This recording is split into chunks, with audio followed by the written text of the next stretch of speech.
So nay usa ka istorya sa Bible nga naay usa ka tao nga ning budhi o ning traidor kang Kristo igsoon. Ang iyang 12 disciples igsoon nay usa ka tao nga ning budhi o ning traidor kang Kristo igsoon. Nganong gitraidor man si Kristo? Tungod siyang ambisyon igsoon siyang kaugalingon. Tungod sa kwarta igsoon, iyang gibaligya o iyang gikambyo si Kristo para lamang siyang ambisyon nga makabatong siya sa lapi siyang kaugalingon. Manigsoon nga bantayanan sa tuang panahon karon, sa tuong kagalingon karon nga igsoon bisan unsa man ato kalisod, dili kita mo talikod sa Ginoo. Kay lisod igsoon nga kung kita mo talikod sa Dios igsoon, grabe gyud na bisan pag maangko nimo ang tanan butang sa kalibutan, kung imong gitalikdan ang Dios imong kinabuhi igsoon, kawang lamang ang imong kinabuhi. Muna igsoon nga unsa man ang atong estado aning kinabuhi ang atong igsoon, dato man tag pobre man ta, dili gyud ta mobiya sa pagpangalagad sa Ginoo, dili gyud ta mo talikod sa Dios igsoon. Kay ngano man sama sa gibuhat ni sa 12 disciples ni Kristo. Grabe. Maayo man si Kristo siyang kaugalingon. Maayo si Kristo siyang pagdumala apan igsoon.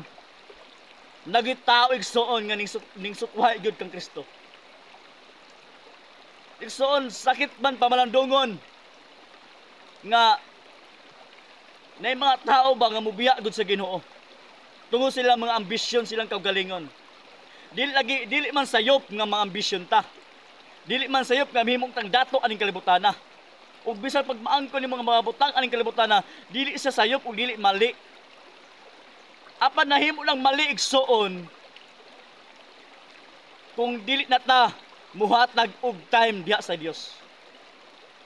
Kay ngano man, ang bahandi na ang ato ang gihimo nga Dios atong kinabuhi. Igon pa ang pulong sa Dios. Kung asa ang imong bahandi, tuwa po ang imong kasing-kasing. Muna igsoon, kasagaran ka igsoon, dili man tanan, kasagaran igsoon, inana gyud na hitabo. Nga tungod sa mga butang sa kalibutan, nausab na ang ilang kaugalingon o ilang prinsipyo atuban sa Dios. Igsoon, dili man ko pwede manghilabot yung kinabuhi, kay inyo man ang kinabuhi, kinamatay freedom, pero igsoon, ang kanyang akawalang igsoon, pangpadasig lang ug pangpapukaw lamang sa ito natulog nga mga pagtuo diha sa Ginoo. Nagingon ang pulong sa Dios igsoon, magdinasigay kamo. Muna igsoon nga akong gidasig ang mga tawo igsoon pinaagi sa pulong sa Dios. Dili ang akong pulong kundi pulong sa Ginoo. Gigamit lang ko nga igsoon sa Dios nga usa ka instrumento igsoon para magpasabot ipasulti ang pulong sa Dios igsoon nga unsa man ang atong estado aning kinabuhi, pobre man tag dato man ta igsoon, dili gyud ta mobiya sa pagpangalaga sa Ginoo. Unsa man ang imong pinagdaanan karon, unsa man ang imong sitwasyon karon, igsoon, never give up. Kanta igsoon, nagaingon igsoon nga I have decided to follow Jesus, no turning back, no turning back.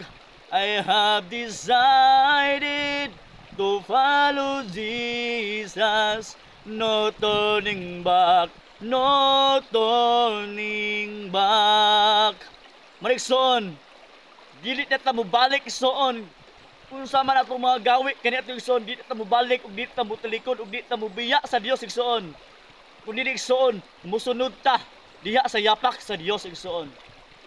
Igsoon, mga hanaw ang tanan mga butang ang kalibutana apan magapabilin ang pulong sa Dios sa atong kinabuhi.